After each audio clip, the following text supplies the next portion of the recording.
Soviet-style apartment block behind me. Hola amigos, ¿qué tal? Stuart here from Spain Speaks with an update video today.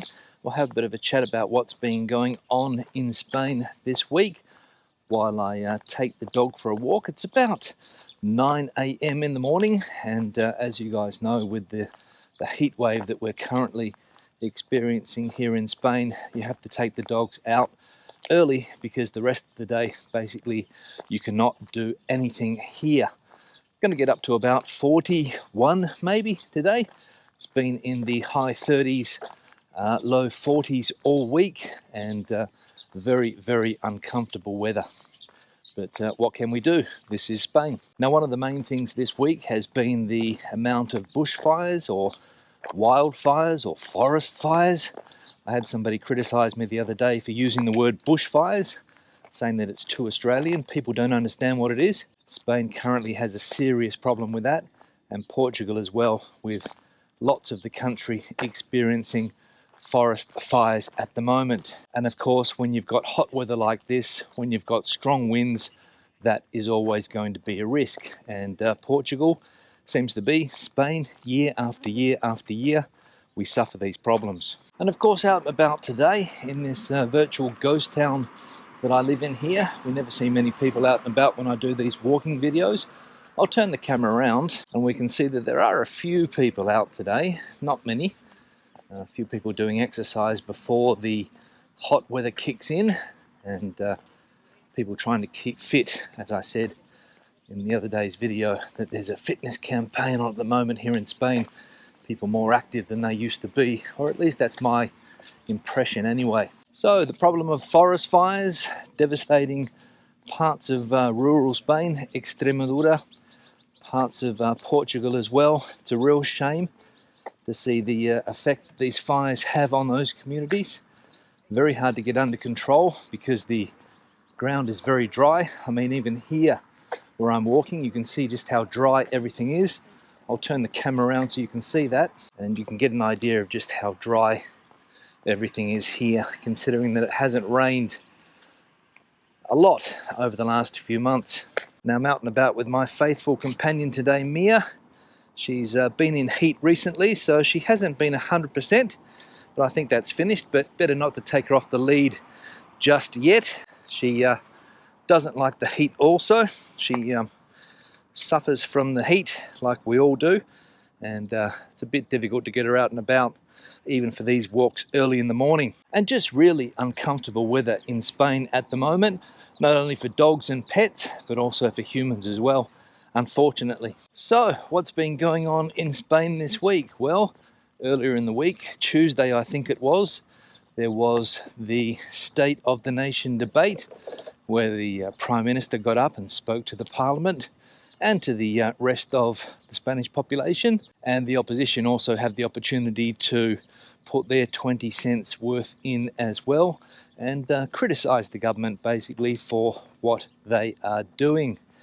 And the Prime Minister announced a lot of new measures.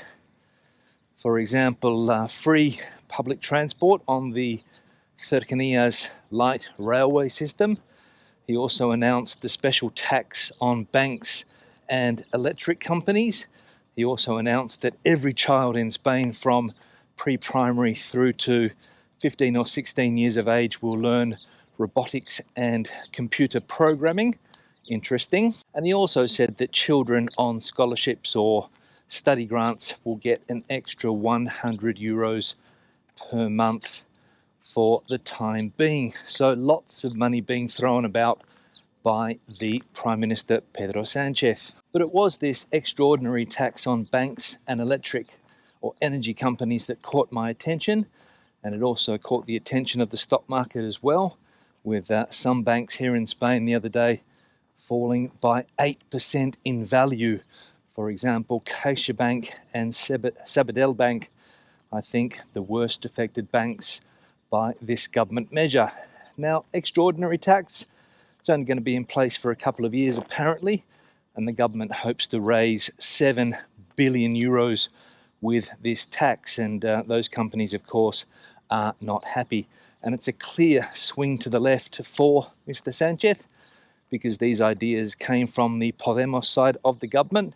And I think what he's trying to do is take the spotlight away from those parties, announce it himself, not give them any credit, and because as we know, they are a constant threat to his side of politics. So interesting to see these measures that were announced by the Prime Minister the other day. Now, I've had a few people in the comment section in recent times ask me about whether or not there's going to be another special offer for the VPN that I usually speak about, which is NordVPN. And the good news is that yes, there is another special offer. I'll tell you a little bit about it in just a moment. But if people are not familiar with what a VPN is, I'll give you an idea. So the other day, I was traveling in Asturias and we went to a hotel. And the hotel, of course, had Wi-Fi, but the Wi-Fi didn't have any type of password protection. It was an open Wi-Fi that you could just connect to. Anybody could connect to the Wi-Fi. So if you came in to have a coffee, you could connect to the Wi-Fi. If you were staying in the hotel, you could also connect to the Wi-Fi. And of course, that creates security issues. So the first thing I did in Asturias, in that hotel, was connect my phone, my tablet, and my computer, because you can have Nord on all of those devices. I connected it to the NordVPN system because mainly for that security reason.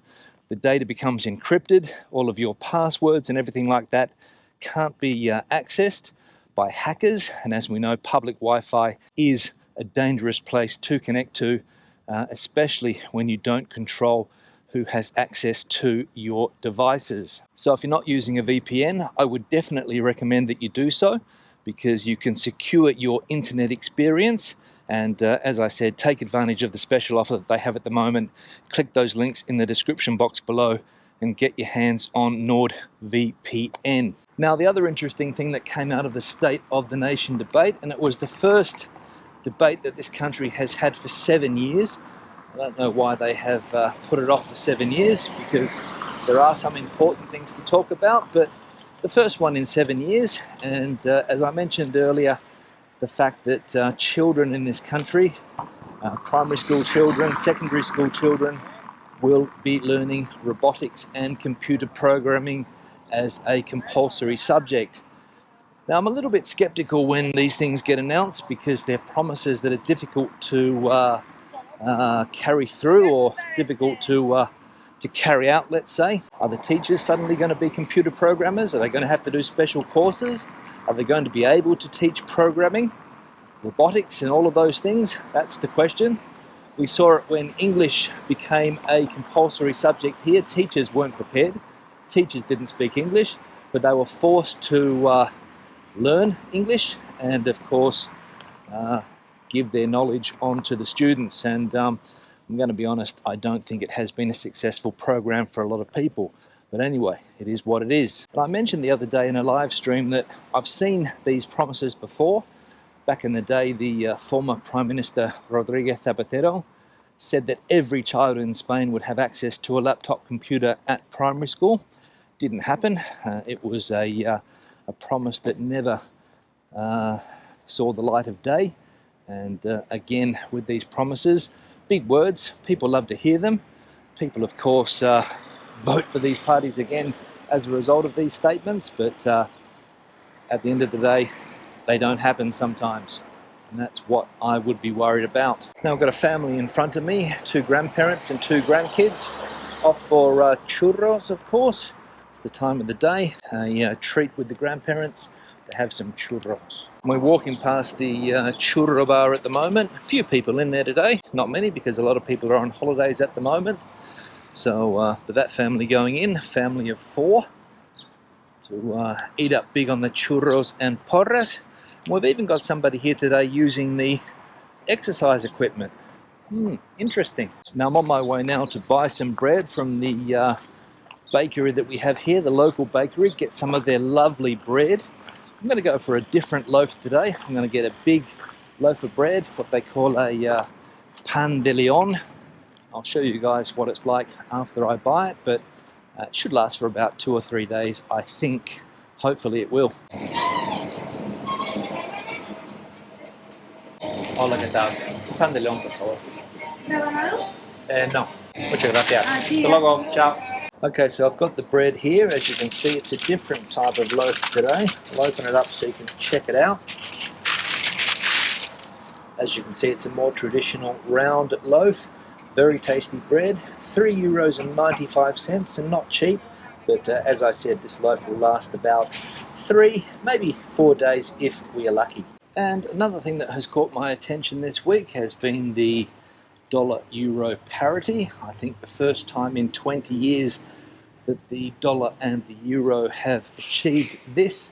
Of course, the confidence in the euro obviously falling because of all of the economic problems that the eurozone is facing, and people putting their money into the US dollar, and therefore bringing it back to equal terms with the euro, which is good for some people, especially people in the USA that are traveling to Europe. You will get one-to-one exchange, more bang for your buck, as they say, so that's a positive.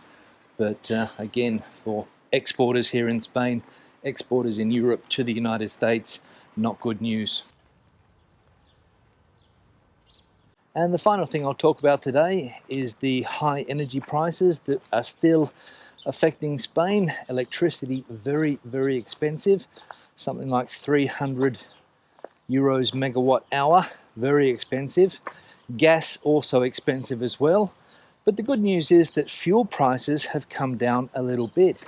They have come down a few cents at least. I think diesel yesterday or the day before was at 1.99, so below the €2 mark, and gasoline or petrol, 95 octane petrol, around €2.05. So that's a positive, or at least something positive that we can take away from this video. Now I'll wrap the video up there with this Russian style, Soviet style apartment block behind me. I wouldn't like to be living in there today. It would be an absolute hotbox, but it's the type of accommodation that a lot of people have in this area. And as I said, wrap the video up. Questions and comments, please leave them in the section below. Debate the situation out. Give us your opinion on some of the things that we have spoken about today. Give the video a thumbs up if you liked it, thumbs down if you didn't. I'll see you guys in the next one. Hasta luego.